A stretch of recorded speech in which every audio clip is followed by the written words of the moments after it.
Hello there. Welcome to the Wrestling Corner, where we talk about all things wrestling. I'm Scotty. You're not. Well, I've already done a bunch of wrestling movies. I guess those could have been in here. Anyway, um, in yesterday's video, because I'm recording this at the same time, this will be out the next day. We talked about the WWE draft in 2010, the night SmackDown got screwed, and now we're talking about the 2011 WWE draft, the night where we got screwed. That's right, we got screwed. Watching this again, first of all, this was a 2-hour Raw instead of a 3-hour Raw like the traditional draft ones were. It was only 2 hours. And there was a lot of focus on storyline stuff. It's clear that they were pretty much done with this. Like, even some of the draft selections weren't as big as you'd think they would. There were some, sure, but I don't know.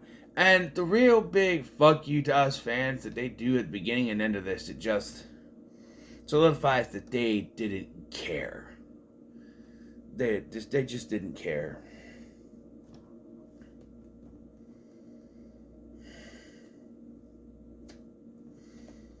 You know, didn't. And I thought about this. They could have went certain ways with this and kept this going. You know, they didn't have to give us the middle finger. They could have done something interesting, and I'll get to it. But yeah, so we start off right away. We get the hey, the whole world is watching that thing, and then right away we're in the battle royal.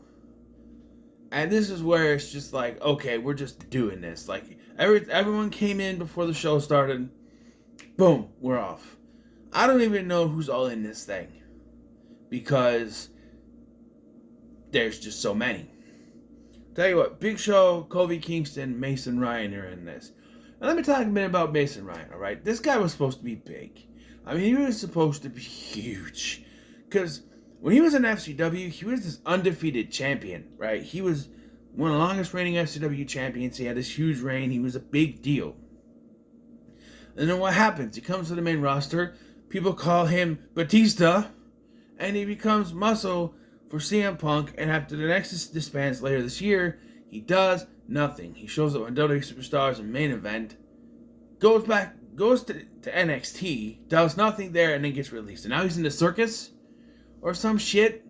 This guy could have been big. Man, he had, like, he was a Vince McMahon type. Big muscles, tall, kind of thing. I just don't understand how this guy slipped through the cracks. He's one of those guys trying to be the next big thing, and then nothing happens. He's the last Raw member eliminated in this 20-man battle royal. Last one was 10. This is 20. And they're still going by teams. And the draft pick goes to Raw, and it's John Cena. They're making a big deal. By the way, during this battle royal, there are some things. Michael Cole is heel as hell. Talking about he's going to... JR's going to be sweating barbecue sauce and whip his ass in the main event later tonight. Spoiler alert, it's in the middle of the show, not the main event.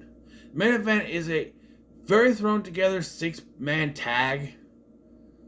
I don't know how thrown together it is, but it's clear maybe they set this up as a 6-man tag. It's announced literally 2 minutes before it happens. So, I guess who announces the tag team match player. Anyway, yeah, and like, they're leaving hints like, you remember some big draft moves? Who could forget when John Cena went from SmackDown to Raw in 2005, or when The Rock was the first pick in 2002? And I'm just like, well, first of all, the first draft doesn't count as, the first big pick, the first pick, because you actually had people picking the picks. And it wasn't random like it ended up being later. Vince McMahon picked The Rock. And now, you are an asshole. That whole thing happened. That wasn't, it's a big jump, sure, but like, it's more big when it's random. It's not really random, but when it's supposed to be random, that's big. Sure. Our commentators are Jerry King Lawler, Michael Cole in his little box, and Josh Matthews is also there. Poor Josh Matthews. Poor Josh Matthews. Poor Josh Matthews. Yeah. And there's going back and forth. Michael Cole, I hated Michael Cole here, man. They made him heel. He was a good heel because I hated him. Like, he would talk over other commentators to get his point. Like, there's a point where Josh Matthews and Jerry are having a conversation in the middle of it. In the middle of it, Michael's like, anyway, something more important, blah, blah, blah, blah, blah. I'm just like, what? Come on. Yeah, and we're not done with Michael Cole tonight, so, yeah, so, John Cena's Jackson. So a couple things. The last one was the night after Extreme Rules in 2010. This is the Monday before Extreme Rules in 2011. What had just happened was R-Truth turned heel the week before. Yep, it was the whole thing where R-Truth was number one contender. He won some sort of match, Battle Royal or something. And John Morrison kind of talked him into putting on line against him. He lost, and then snapped. He went heel. That's the whole thing where he turns on him, starts smoking a cigarette and blowing the smoke in his face. And, you know, there was a debate whether that was a real one or not, because you couldn't smoke. Even back to 2011, you couldn't smoke indoors, you know. Like, and why that? Well, because John Morrison is like, yeah, you look good for a wrestler that smokes. I don't know. And so, because he says that, they had to do that. I don't know. Now he comes out here and he's a heel, like he's a big heel. No music, because no more What's Up. This is the start of his whole heel run that should have culminated in him winning something. And I'll talk about how that would have worked at some point. But, yeah. And because he makes a whole speech about, you know, come on here, going, what's up? Did that win me titles? No. So I'm officially giving every last one of y'all the boot. Now they're doing the what chance. Don't get started on me with that what. Don't boo me. You should be booing yourselves. And of course, the introduction of Little Jimmy. Hey, look, it's Little Jimmy. Little Jimmy is singing What's Up with the Truth. What's up? What's up? What's up? Yeah, the whole speech, he's done and everything. And spoiler alert, he doesn't win any titles. I think he was a U.S. title once. That might have been before this. I don't know. But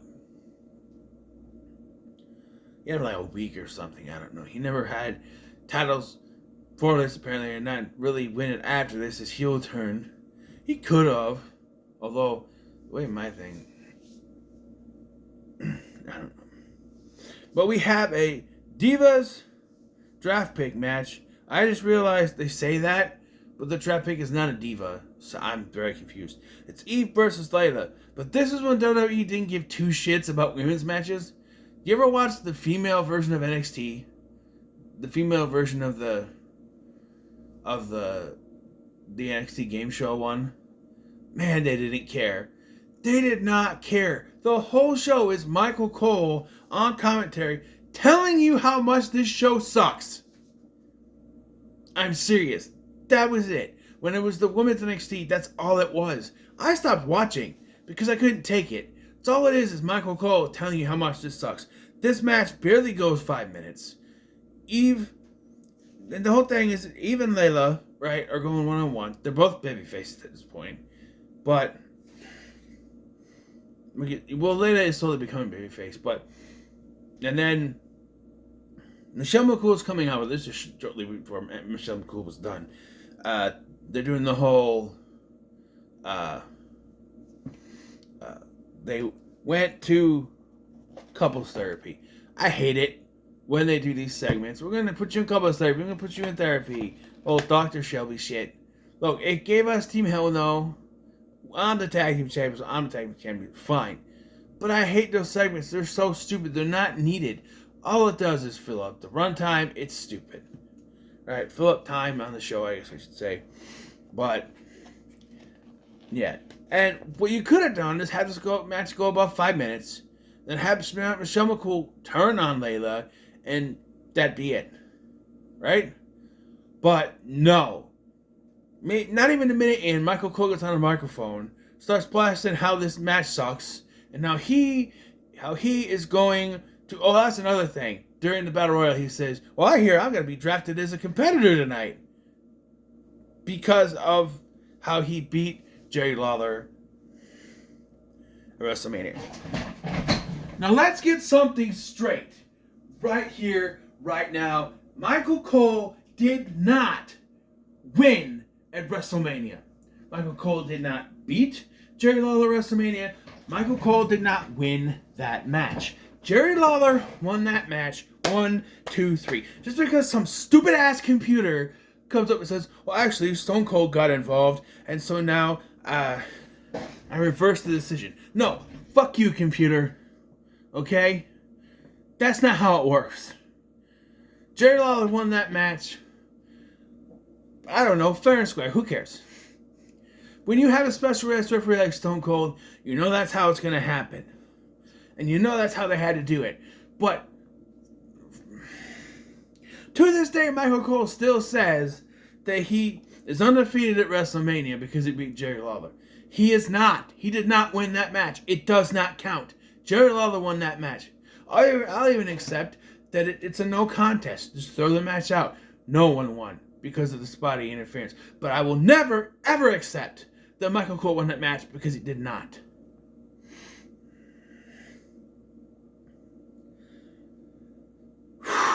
It's a little too late for me to rant. It's after 9 o'clock. I'm sorry.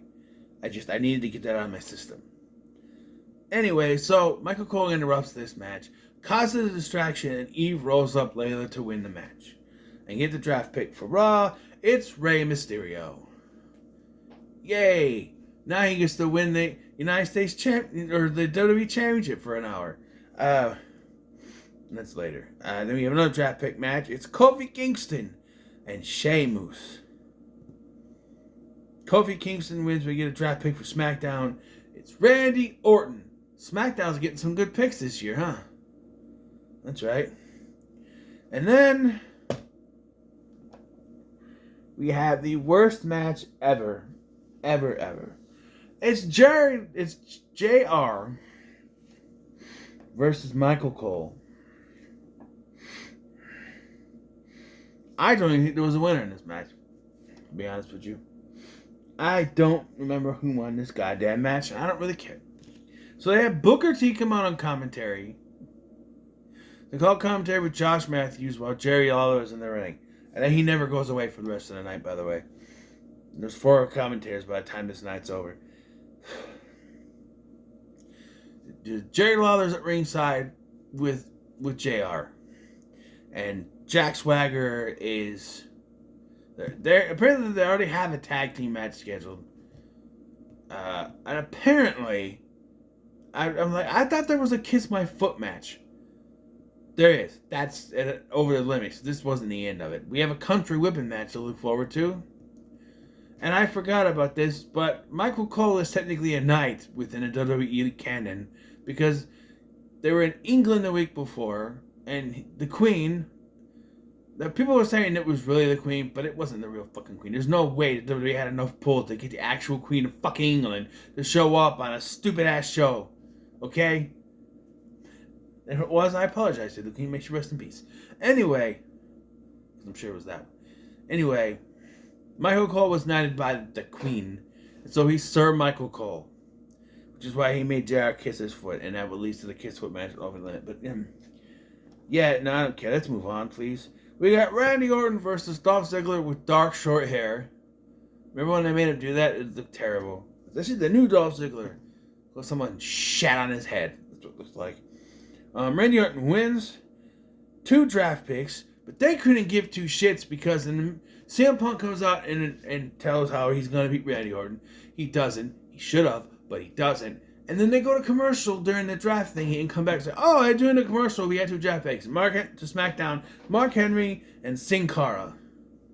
This isn't the later Sin Cara that would be part of the Lucha Dragons. No. This is the one that bots jumping on the little spring and a ding-a-dingy into the ring. That one with the lighting is that one. He debuted on Raw like 2 weeks before this, and then they decided now let's put it on SmackDown because he sucks. So yeah, and then they did the Sin Cara versus Sin Cara Negro shit, which was supposed to end with the other guy taking over for him.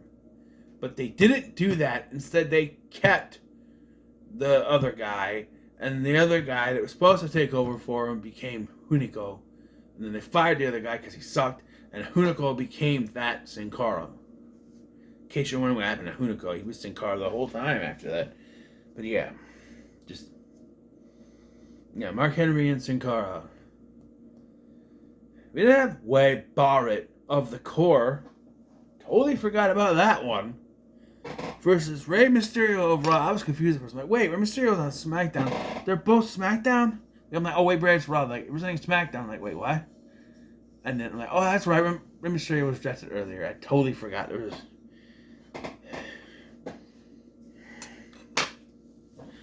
So, okay, so here's the complaint. The Randy Orton vs. Dolph Ziggler match was for 2 draft picks. Why? This one is also for 2 draft picks. So, the first match was a Battle Royal. That's usually for 2 draft picks. Or for multiple draft picks. There was 3 last time, but it's 2 this time. And then we have a 6-man tag match in the main event, which sometimes those are also for 2 draft picks. But instead, the Battle Royal was for 1 draft pick, and so was the main event. And they waste the 2 draft picks on just regular one-on-one matches that don't really do anything. Rey Mysterio beats Wade Barrett, and Raw gets 2 draft picks. Big Show and Alberto Del Rio. And quick as a whistle, as soon as we find out that Alberto Del Rio's on Raw, here comes old Teddy Long himself going, tonight's main event will be a 6-man tag match, player. It will be the WWE Champion, The Miz, CM Punk, and Alberto Del Rio versus John Cena, Christian, or however he says it, and Mark Henry. And then we go into the match. Michael Cole is also back with some gauze in his mouth or something after being knocked around. I don't care. I don't. So, yeah, we have the match. Raw wins because of cheating, I think. And so John Cena goes back to Raw. Fuck you. I was pissed then, and I'm still pissed now. It is absolutely, they did not care. They did not care. They were trolling the fans at this point. This is when I realized it too back in the day. I'm like, they're not serious anymore. And here's the thing. This is the first time they did this. Because it's in the same night. Yet they still count Triple H going back to Raw in 2004 as the same thing. It's not, because it didn't happen. Technically, from viewing, it happened between Monday and Thursday. This happened on the same night. Well, that would have been Tuesdays when they filmed the SmackDowns. But still, I'm just saying. This was a big middle finger to the people who were actually invested in these things. And here's the thing. They could have had a switcheroo here. They could have. Because John Cena was in a triple threat match between himself, John Morrison, and The Miz for the WWE Championship. And he goes, spoiler alert, goes on to win the WWE Championship. You also had Alberto Del Rio versus Christian in a ladder match for the vacant world title because Edge had to put it up. And I know that Christian winning was a big thing for Edge, whatever, but they piss all over by having Randy Orton beat him. Like, that same week. So, in hindsight, having Alberto Del Rio win the World Heavyweight title and take it to Raw, and have him lose it to, say, Rey Mysterio at Over the Limit, right? Have him do that, and then you could do, what did I say earlier? Is you need a heel to sort of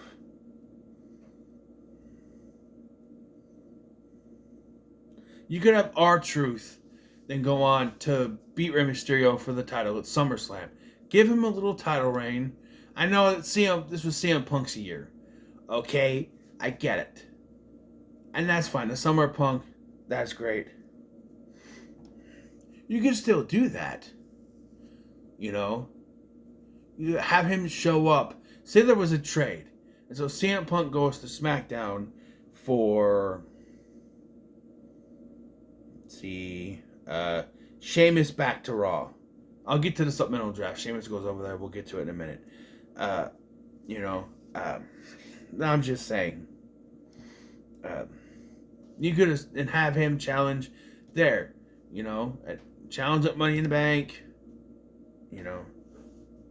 I'm just saying you could have done. You still could have done that, and I don't know. So the total draft picks here we have for Raw: Rey Mysterio, Big Show, Alberto Del Rio, John Cena. Then the supplemental draft: Jack Swagger, Kelly. Looking there. JTG, Drew McIntyre, Kurt Hawkins, Chris Masters, Kofi Kingston, Tyler Rex, and Beth Phoenix. SmackDown has John Cena, Randy Orton, Mark Henry, Sin Cara. 4 draft picks for each on the show. That's James, right? And then you got Daniel Bryan, Great Khali, the Usos, which were drafted separately for some reason. Just gonna say that because the Hart Foundation were drafted together the previous year. That's what I'm saying. Alicia Fox, William Regal, Yoshitatsu, Natalia, Ted DiBiase, Tyson Kidd, Tamina, Alex Riley, AJ Lee, and Sheamus. I reversed that because Sheamus was the United States champion. And made a big deal of this. I remember, he's bringing the United States Championship to SmackDown. He defended against Daniel Bryan on SmackDown that Friday before Extreme Rules, and then lost it to Kofi Kingston at Extreme Rules because they didn't want to switch the titles around. And I think that's the reason why John Cena didn't stay on SmackDown. They're like, and it was purposely done, obviously, but it's just also like, if they were going to put the WWE title on him, he was never going to stay on SmackDown. It was always going to be a joke. It was never, it's not like they panicked. We'll trade him to SmackDown, and it was like, shit, no, he's winning the title. He's going to put back on Raw. That's probably not happening. Funny thing is, when the draft returned in 2016, John Cena and Randy Orton both went to SmackDown. And we're very good on it, In fact, technically, Cena never left SmackDown since the draft started. Because he just went free agent and everything. So he never got drafted back to Raw during that either. But yeah, it's... the draft was discontinued halfway through the year, so it didn't really matter,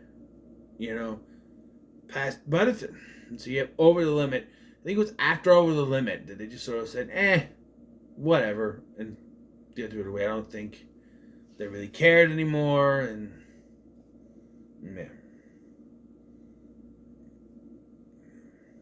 But like I said, if they kept it going, I think you could have had John Cena on SmackDown as WWE champion. Alberto Del Rio is champion on Raw. Have him lose the title at Over the Limit to Rey Mysterio. And then have R-Truth at maybe even Capital Punishment or something win it.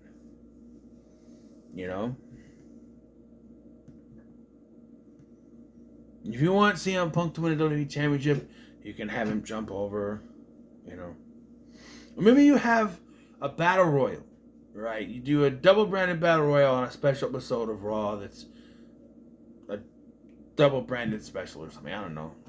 Figure something out. And the winner gets a WWE title shot, gets a title shot for a world title at Money in the Bank.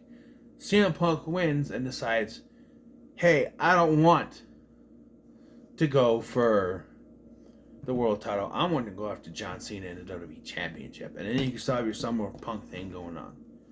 It would happen on SmackDown, which is not what they would want, but I'm just saying.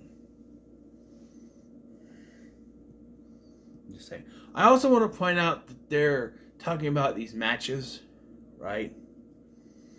And they're advertising what matches are going on, and it's Alberto Del Rio, who just got drafted to Raw, versus Christian, who's on SmackDown for the world title, and it's just in a ladder match. It's like Well, obviously, Christian's winning now. Because there's no way. Especially after John Cena got drafted back to Raw. And it's like, well, now it doesn't matter. Because, you know. Because they kind of screwed themselves there. Because it's like, oh, good John Cena take the title of SmackDown. Then he drafted back to Raw. It's like, oh, well, now it doesn't matter. Yeah, Christian's probably winning. Kind of ruined it there, didn't you? Just saying. But anyway, yeah, the draft, the original run of the draft kind of went out with a whimper, didn't it? Just a little, yeah. Started out good. Like the first two are legitimately good. I love the 2008 one. 2007 was kind of hindered by the whole McMahon blow up in a car thing. 2009 was also decent, and then 10 and 11 just kind of showed you they were going kind of downhill. This one especially, it's only 2 hours. They do get to the draft right away, which is, yeah, but the last 2 years you can really tell they only really cared about telling the stories, and the draft kind of came second. They did more in this one because they kind of had to keep the pace going because it was only 2 hours, which, you know. But yeah. So what are your thoughts on the WWE Draft 2011? Make so much like, share, subscribe. Thank you for watching. I'm Sky, and I'll see you in the next one.